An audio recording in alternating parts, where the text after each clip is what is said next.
Hello, welcome to Geojit spotlight. Bull മാർക്കറ്റിനെ കുറിച്ച് ഒരു ചൊല്ലുണ്ട്. A bull market will climb all walls of worries. അതായത് ആശങ്കകളുടെ മതിലുകളെല്ലാം മറികടക്കാൻ ഒരു ബുൾ മാർക്കറ്റിന് സാധിക്കും. ഇപ്പോൾ നമ്മൾ കാണുന്നത് ഇത്തരത്തിലുള്ളൊരു വിപണി പ്രകടനമാണ്.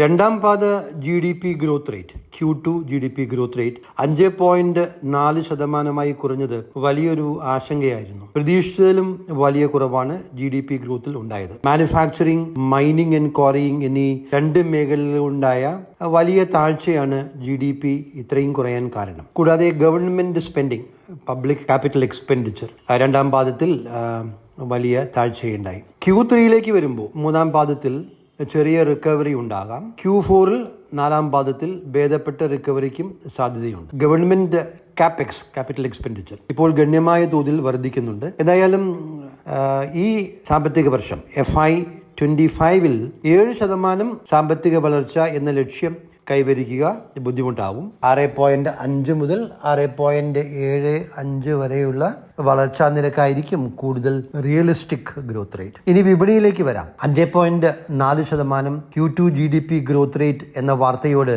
വിപണി നെഗറ്റീവായി പ്രതികരിക്കേണ്ടതായിരുന്നു. But this bull market climbed this wall of worry.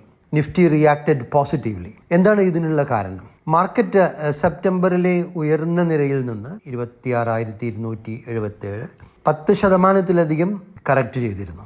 ഈ കറക്ഷനുള്ള പ്രധാന കാരണം Q2 റിസൾട്ട്സ് മോശമായതാണ് എന്ന് കഴിഞ്ഞ വീഡിയോയിൽ വിശദീകരിച്ച് പറഞ്ഞിരുന്നു. Market had already discounted the slow down in GDP growth rate. It was evident from the Q2 corporate results. ഇപ്പോൾ മാർക്കറ്റ് ഫോക്കസ് ചെയ്യുന്നത് ഇനി വരാനിരിക്കുന്ന ഡെവലപ്മെൻറ്റ്സിലാണ്. അതെന്തൊക്കെയായിരിക്കും? സാമ്പത്തിക വളർച്ചാ നിരക്ക് കുറയുമ്പോൾ രണ്ട് പോളിസി റെസ്പോൺസസ് ആണ് ഉണ്ടാവുക. ഒന്ന് ഫിസ്ക്കൽ പോളിസി റെസ്പോൺസ്, രണ്ട് മോണിറ്ററി പോളിസി റെസ്പോൺസ്.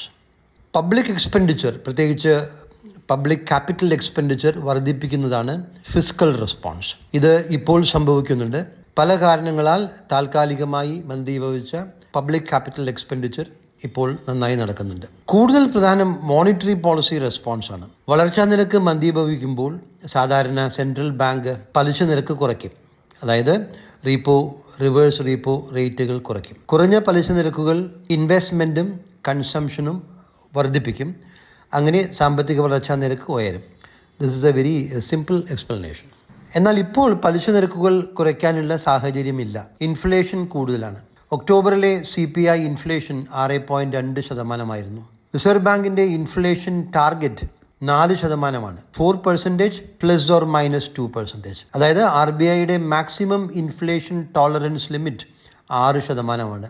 ഒക്ടോബറിലെ ഇൻഫ്ലേഷൻ ഇതിനേക്കാൾ ഉയർന്ന നിരക്കിലായതുകൊണ്ട് നാളെ മോണിറ്ററി പോളിസിയിൽ റേറ്റ് കട്ട് ഉണ്ടാവാൻ സാധ്യതയില്ല. 90% ഉണ്ടാവാൻ സാധ്യതയില്ല.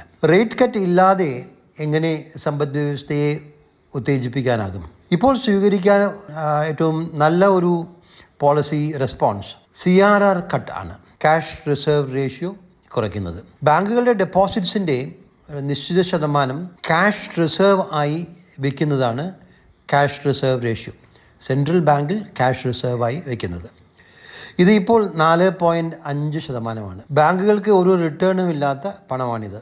അപ്പോൾ CRR കുറയ്ക്കുമ്പോൾ ചിലവില്ലാതെ കൂടുതൽ പണം ബാങ്കുകൾക്ക് വായ്പ നൽകാനാവും. ബാങ്കുകളുടെ പ്രോഫിറ്റബിലിറ്റി കാഴ്ചപ്പാടിലും ഷോർട്ട് പീരീഡിൽ റീപ്പോ റേറ്റ് കുറയ്ക്കുന്നതിനേക്കാൾ നല്ലത് CRR കുറയ്ക്കുന്നതായിരിക്കും. നാളെ ഇത്തരത്തിലുള്ള ഒരു തീരുമാനത്തിന് വലിയ സാധ്യതയുണ്ട്. ഡോളർ ശക്തിപ്പെടുന്ന സാഹചര്യത്തിൽ ഈ നയത്തിനും അല്പം വെല്ലുവിളികളൊക്കെ ഉണ്ട്. എങ്കിലും CRR cut is very much possible tomorrow.